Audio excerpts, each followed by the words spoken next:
Okay, so when you think of Bali, what comes to mind? You're probably picturing these amazing beaches, right? Or those lush green rice paddies, and of course, its world-famous art scene. But what if I told you that beyond all the popular stuff, there's this whole world of rare, hidden cultural gems? Today, we're going to dive into one of the most captivating of them all, the Balinese frog dance. So, you've probably heard of the big ones. The dramatic Kecek fire dance, the super graceful Lagong dance. Yeah, they're incredible. But what if there's another performance, one that you won't find in most tourist brochures?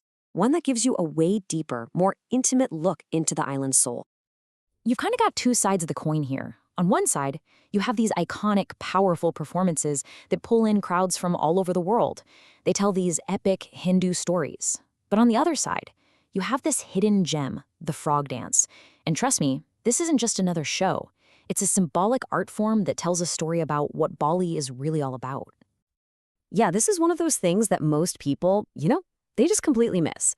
The frog dance is this really intimate window into Bali's incredible relationship with the natural world. It's this beautiful mix of storytelling, movement, and sacred music that all comes together to create a truly mesmerizing experience. So, where did this unique dance even come from? Well, to really get it, we have to go back.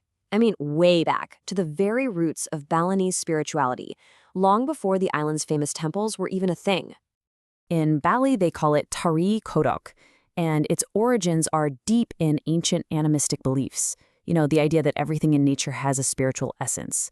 And this is so key to understanding Bali. These old beliefs didn't just disappear when Hinduism arrived. They were woven right into it, creating this unique spiritual tapestry that you see today. But why a frog, of all things?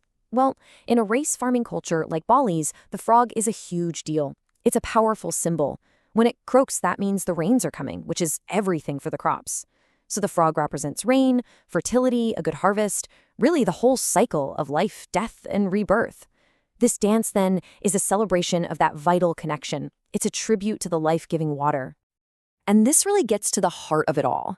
The entire performance is driven by this profound idea. It's not just for show, it's an act of deep respect. It honors the environment as a living spiritual entity. It reinforces that core Balinese value of finding balance between people and nature. Okay, so understanding the symbolism is one thing, right? But experiencing the performance itself is something else entirely. So let's break down the three key elements that make the Tari Kodok so absolutely enchanting: the movement, the costumes, and of course, the music. First up, you've got the movements. The dancers mimic frogs with just incredible skill. They're agile, they're alert, and there's this really playful quality to it. Then, the costumes. Wow.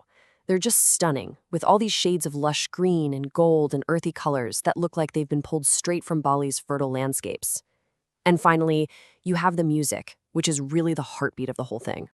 The dance is always accompanied by a traditional gamelan ensemble, and the rhythms are what guide the dancers, shifting from something light and playful one moment to deep and mystical the next. It's the music that creates this almost trance-like atmosphere, pulling you in so that you don't just watch the dance, you really feel its spiritual energy. Right about now, you're probably thinking, okay, this sounds amazing, where can I see it? Well, because it's so rarely staged for big tourist groups, seeing the frog dance feels incredibly special, really authentic. But you gotta know where to look. So you have a few possibilities. You might get lucky and catch a version at the Ubud Palace, or maybe as part of a special festival. But, and this is the big one, the most authentic setting by far is at a local temple ceremony. Because there, it's not a performance for an audience, it's a sacred offering to the gods.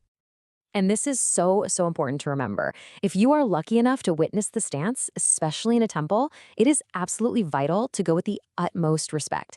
This isn't just a tourist attraction, it's a living, breathing piece of cultural heritage. Observing the local customs is just part of the experience. At the end of the day, seeking out the frog dance is about more than just checking a box. It's a real opportunity to step away from the crowds and connect with a much quieter, more sacred side of Bali, a side that celebrates nature, spirituality, and ancient wisdom. So all this really leaves us with a question, doesn't it? In a world full of perfectly curated experiences, what does it truly mean to find an authentic connection to a place and its culture? Maybe, just maybe, the frog dance in its quiet, beautiful authenticity, gives us one possible answer.